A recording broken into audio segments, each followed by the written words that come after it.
Nah, dokumentasi kan. Jadi bukan mengesampingkan azan di sela-selanya sambil kita jawab azan. Jadi sebenarnya yang pengen saya sampaikan di sini seperti yang sampaikan semalam. Kenapa sih dalam surat Al-Baqarah 183 itu di belakang dibilang tattaqun? Kenapa kita puasa dibilang tattaqun? Karena di bulan puasa kita itu biasa menahan diri. Kita itu di bulan puasa itu biasa menahan diri terhadap yang halal. Maka ketika kita sudah terbiasa di luar Ramadan, yang halal pun akan biasa kita tahan, apalagi yang haram. Kita akan tentu akan meninggalkannya.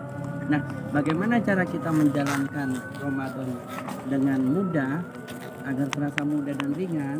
Sedangkan lapar itu kan berat, haus tuh berat. Gak mungkin kita bilang puasa itu nggak berat.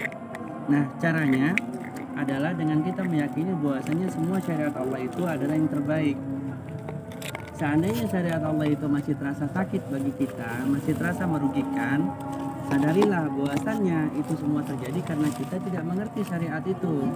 Apabila kita mengerti, kita akan melakukannya. Salah satu contoh saja, syariat khitan. Siapa yang bilang khitan tidak sakit? Siapa yang bilang khitan itu tidak menderita? Menderita lah, seminggu belum tentu bisa pakai celana.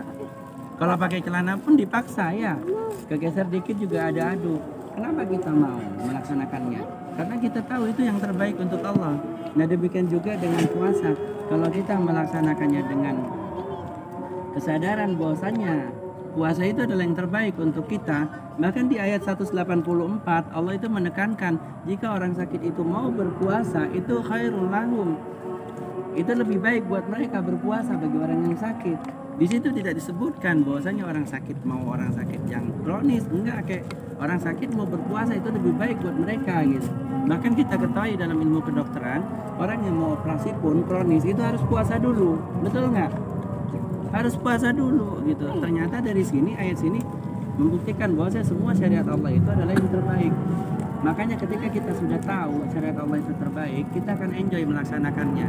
Nah, ketika kita enjoy melaksanakannya, semuanya itu tidak akan terasa lagi berat, tetapi semua itu akan terasa ringan. Ya, kurang lebihnya seperti itu. Jadi tahap-tahapan supaya kita sesuai dengan apa yang Allah bilang. La'allakum tattaqun, setelah kita berpuasa, kita harus sadar bahwasanya syariat Allah itu terutama puasa adalah terbaik buat kita. Bahkan ketika kita sakit pun itu terbaik buat kita, akan mempercepat penyembuhan kita. Seperti itu, karena puasa sendiri membuang toksin. Nah, seperti itu. Nah, maka ketika kita sudah tahu bahwa syariat Allah itu yang terbaik, kita akan enjoy melaksanakannya. Nah, segala sesuatu yang kita enjoy melaksanakannya, kita akan istiqomah. Dan yakinlah ketika kita istiqomah, kita akan timbul kecintaan terhadap amalan itu. Demikian pun dengan puasa dan amalan syariat yang lain, seperti juga menghafal Al-Quran, seperti juga sholat duha, sodako dan segala macam gitu.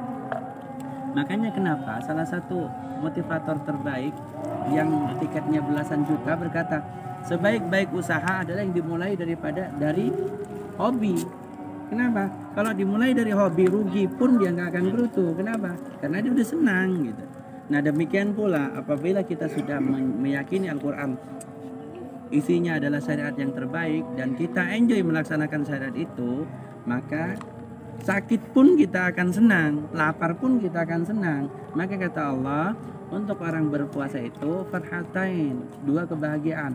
Pertama, ketika kita iftar, makan nasi sama garam, bahkan makan lontong cuman dengan garam itu nikmat gitu. Farhatain, kebahagiaan. Yang dimana di bulan yang biasanya kita akan muntah dengan makan seperti itu. Tapi di puasa kita nikmat, itulah kebahagiaan kita ketika iftar. Dan nanti insya Allah kita akan mendapat kebahagiaan ketika ketemu dengan Allah. Allahu a'lam bishawab. Assalamualaikum warahmatullahi wabarakatuh. Padahal dimakannya. Ayo.